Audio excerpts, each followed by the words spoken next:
नमस्कार।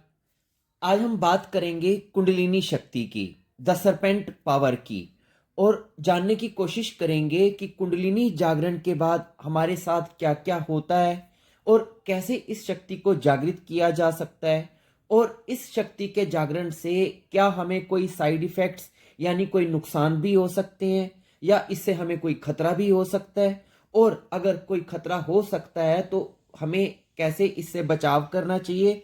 इन विषयों पे आज हम बात करेंगे। तो सबसे पहले हम कुंडलिनी शक्ति के बारे में थोड़ा सा समझ लेते हैं। कुंडलिनी शक्ति हमारे सूक्ष्म शरीर में, हमारे मूलाधार चक्र में एक प्रसुप्त यानी सोई हुई शक्ति है। हमारे शास्त्रों में इसे 3.5 कुंडल मारे बैठे सांप के रूप में दर्शाया गया है, जिसका फन नीचे की ओर झुका हुआ है।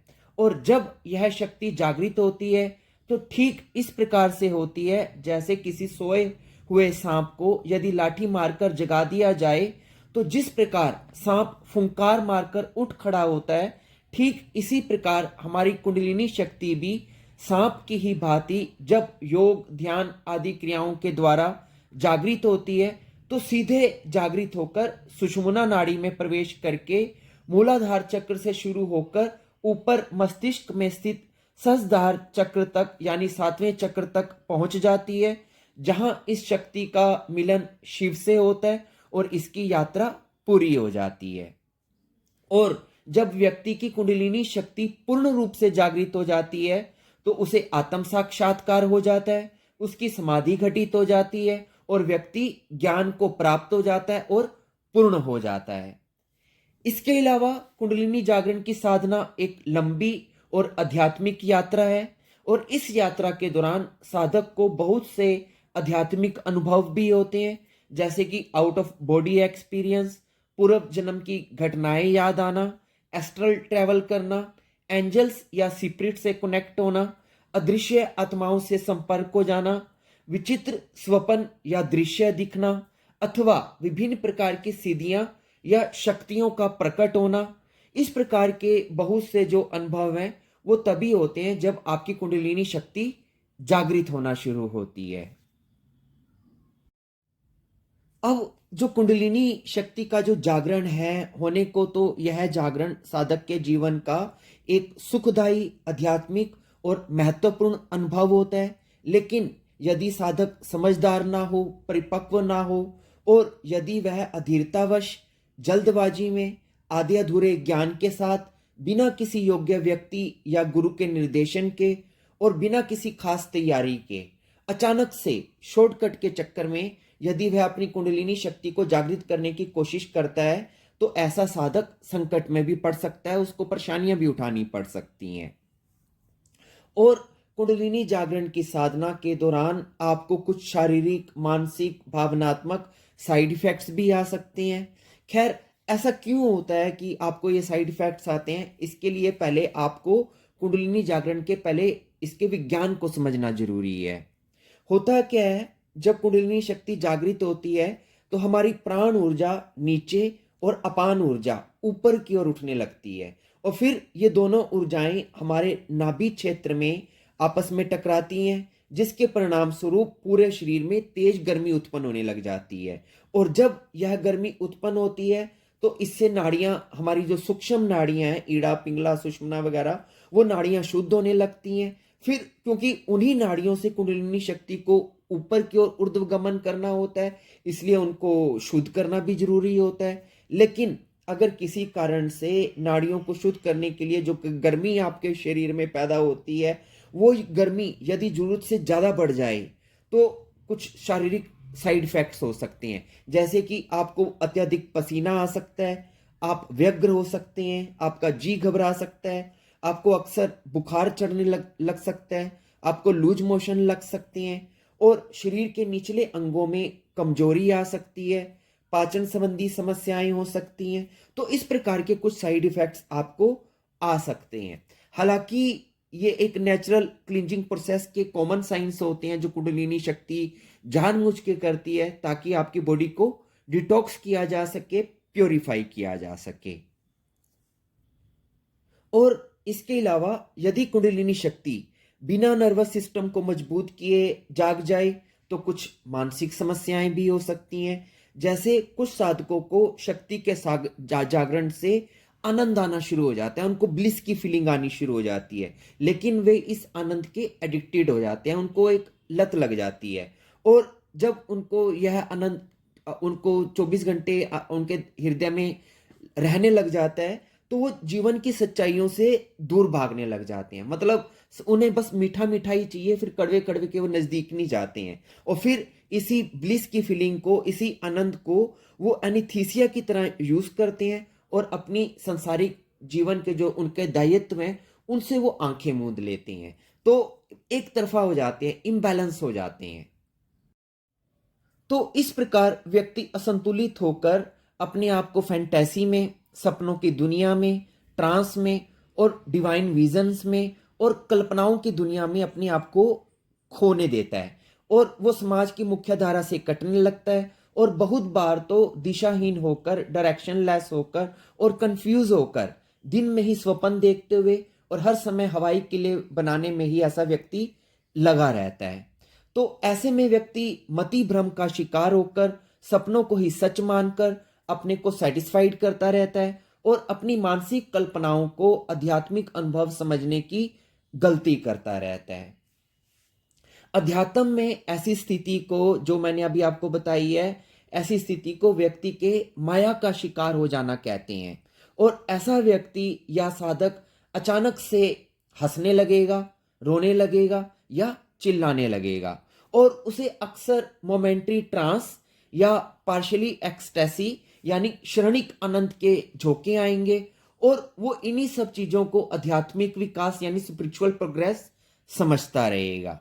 और कई बार जब इस प्रकार की सब चीजें होती हैं तो कई बार साधक को स्वयं के प्रयास से भी बहुत सी सिद्धियां और शक्तियां भी मिल जाती हैं, जो कि बहुत बड़ी बात नहीं है। लेकिन यदि साधक मान लीजिए इस योग्य ना हो कि वो इन शक्तियों को संभाल सके, उसमें उतनी बुद्धि ना हो, तो ऐसी शक्तियां उस साधक को अहंकारी भी बना देती हैं और साधना के मार्ग से भटका देती हैं। तो इस प्रकार के ये साइड इफेक्ट्स या चीजें जो है साधक के जीवन में आ जाती हैं, जिससे कि वो अपने मार्ग से भटकना शुरू कर देता है।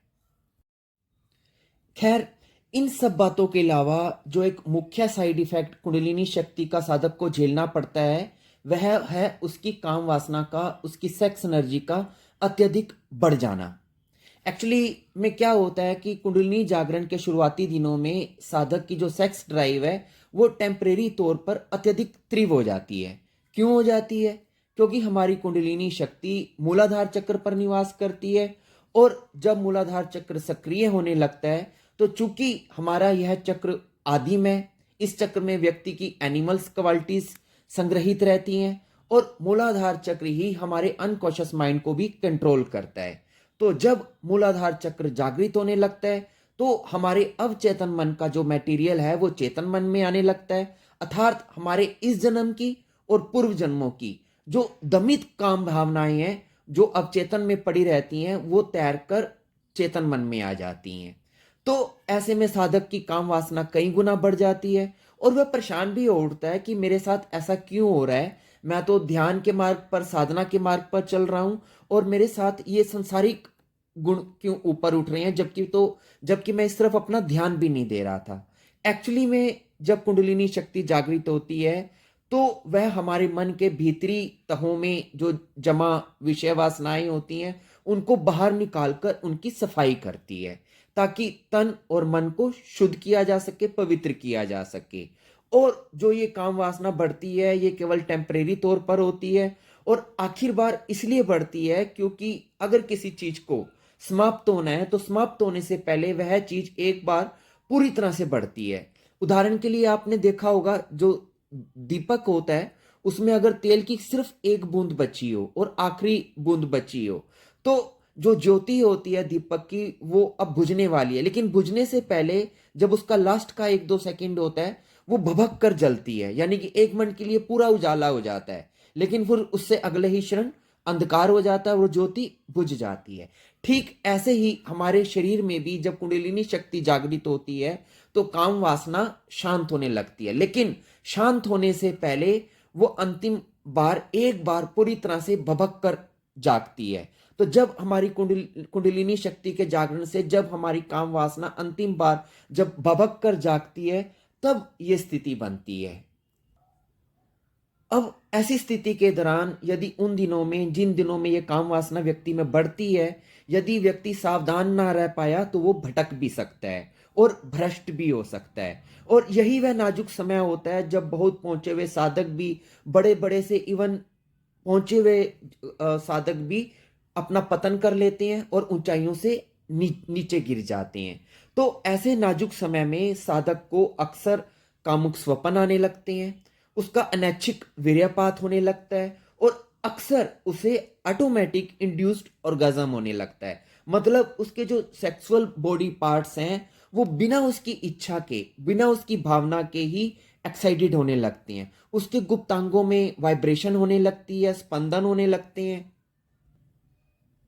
हालांकि ऐसा इसलिए होता है क्योंकि व्यक्ति के भीतर की कुंडलिनी शक्ति बिना किसी शारीरिक मिलन के परम शक्ति यानी शिव के पास जाना चाहती है और मिलना चाहती है। तो वो इंडिकेट करती है कि मुझे ऊपर जाना है, लेकिन अभी ऊपर का रास्ता खुला नहीं है, तो नीचे ही से ही उसके सिम्टम्स आते रहते हैं। लेकिन ऐसे समय में साधक को इन सब बातों की समझ होनी चाहिए, वरना वो भटक सकता है। और क्या हो सकता है इस दौरान?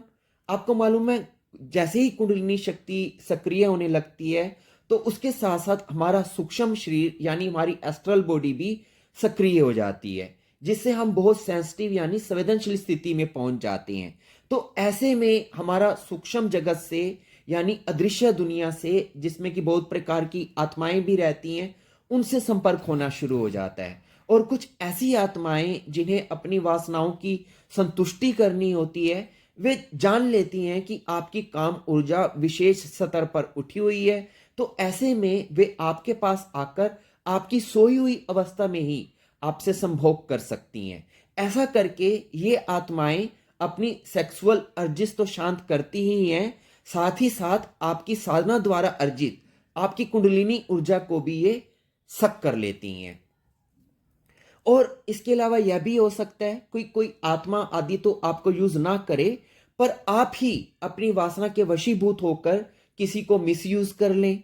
क्योंकि जब शक्ति जागने लगती है तो साधक को बहुत सारी रिद्धियां सीधियां और शक्तियां मिलने लगती हैं और वह इस काबिल हो जाता है कि किसी के भी माइंड को मैनिपुलेट करके वह उससे सेक्सुअल फेवर ले सकता है। और न केवल शारीरिक रूप से बल्कि कुंडलिनी का साधक यदि चाहे तो स्वयं को एस्ट्रल प्लेन में प्रोजेक्ट करके स्वप्न के माध्यम से या अपने सूक्ष्म शरीर के द्वारा दूसरे को सेक्सुअली अब्यूज कर सकता है। मतलब वह अपने कमरे में लेटे लेटे ही एस्ट्रल बॉडी द्वारा ट्रेवल करके या अपने सटल बॉडी के द्वारा वो किसी से भी सेक्सुअली कनेक्ट कर सकता है अपने आप को। तो इस प्रकार से भी व्यक्ति अपनी इच्छाओं को नाजायज तरीके से पूरा करने की कोशिश कर सकता है। तो खैर, ये मैंने आपको कुछ मुख्य मुख्य साइड इफेक्ट्स बताए, कुछ ऐसे नुकसान बताए जो आपको हो सकते हैं, या ऐसे नकारात्मक प्रभाव बताए जो आपको उस दौरान हो सकते हैं जिस दौरान आपकी कुंडलिनी शक्ति जागृत होना शुरू होती है। तो अगर आपको पहले से इन बातों का पता होगा तो यदि आपको साधना के दौरान इस प्रकार के यदि लक्षण आते हैं तो आप उनको संभाल पाएंगे। कैसे संभाल पाएंगे? आपको कुछ सावधानियां रखनी है। मोटी मोटी आपको दो चार चीजें ध्यान में रखनी है। अगर आप इन बातों को ध्यान में रखेंगे तो आपको ये साइड इफेक्ट्स या तो कम से कम होंगे या बिल्कुल नहीं होंगे। सबसे पहली बात, आप जब भी कुंडलिनी जागरण की साधना शुरू करें तो किसी योग्य व्यक्ति के निर्देशन के साथ या अपने गुरु के निर्देशन के साथ ही इस यात्रा को शुरू करें। क्योंकि कुंडलिनी जागरण की जो यात्रा है इसमें थोड़े से रिस्क जुड़े रहते हैं। बहुत बड़ी मात्रा में इसमें ऊर्जा का संचार आपके शरीर में होता है। तो यदि आपको उस ऊर्जा का संचार का संभालना यदि आपको ना आया तो आपको नुकसान हो सकता है। लेकिन यदि आप किसी ऐसे व्यक्ति से जुड़े होंगे जो इन चीजों से पहले गुजर चुका है, जो जानकार है, अनुभवी है और आपको निर्देश दे सकता है, आपको समझा सकता है कि आपको कब कैसे क्या करना है, तो आप बचे रहेंगे और आपको कोई नुकसान नहीं होगा। तो पहली बात, किसी योग्य व्यक्ति के निर्देशन में अथवा अपने गुरु के निर्देशन में ही आपको कुंडलिनी जागरण की साधना करनी चाहिए। और पूरे समय के दौरान जब तक आपकी साधना चले, आपको उनके टच में बने रहना चाहिए। दूसरी बात, जब व्यक्ति जागरण करता है तो जागरण से पहले, ऊर्जा के जागरण से पहले व्यक्ति को नाड़ियों का ज्ञान होना चाहिए, उसे सभी चक्रों का ज्ञान होना चाहिए, कुंडलिनी की पूरी थ्योरी उसे मालूम होनी चाहिए। मतलब जो काम वो करने जा रहा है उसका पूरा जो मैप है, उसका जो नक्शा है, उसका पूरा ज्ञान उसको होना बहुत जरूरी है। और दूसरी बात, व्यक्ति के शरीर का शुद्ध होना जरूरी है, उसके विचारों का शुद्ध होना जरूरी है, उसकी भावनाओं का शुद्ध होना जरूरी है, उसकी डाइट, उसका आहार शुद्ध होना चाहिए, सात्विक होना चाहिए, और किसी प्रकार का कोई नशा या कोई व्यसन उसे नहीं करना चाहिए, उसकी संगति अच्छी होनी चाहिए, दुर्जनों का संग त्याग करके उसे आध्यात्मिक संगति में ज्यादा से ज्यादा रहना चाहिए, और उसके खुद की संगति यानी कि उसका खुद का मन, उसके अंदर इच्छाएं नहीं होनी चाहिए, फालतू की कामनाएं नहीं होनी चाहिए, और मन में वैराग्य का भाव होना चाहिए। और काम, क्रोध, लोभ, मोह, इस प्रकार के जो दुर्गुण है उनसे उसको मुक्त हो जाना चाहिए। और उसकी कुंडलिनी जागरण का उद्देश्य क्या है? यदि तो वो शक्ति के लिए, अपने अहंकार की तृप्ति के लिए कि मुझे कुछ शक्तियों को पाना है और कुछ बन के दिखाना है, अगर इस प्रकार की भावना से आप कुंडलिनी शक्ति का जागरण करेंगे तो उसमें खतरे बने रहेंगे। लेकिन यदि आपका ध्येय परमात्मा की प्राप्ति है, आप स्वयं को जानना चाहते हैं और शुभ कर्म के लिए आप कुंडलिनी शक्ति का जागरण करना चाहते हैं, तो आपको किसी प्रकार का कोई कष्ट नहीं आएगा। मतलब यदि आपके भाव शुद्ध हैं, आपका उद्देश्य अच्छा है कुंडलिनी जागरण करने का, तो आपको साइड इफेक्ट्स या कोई नुकसान नहीं होगा।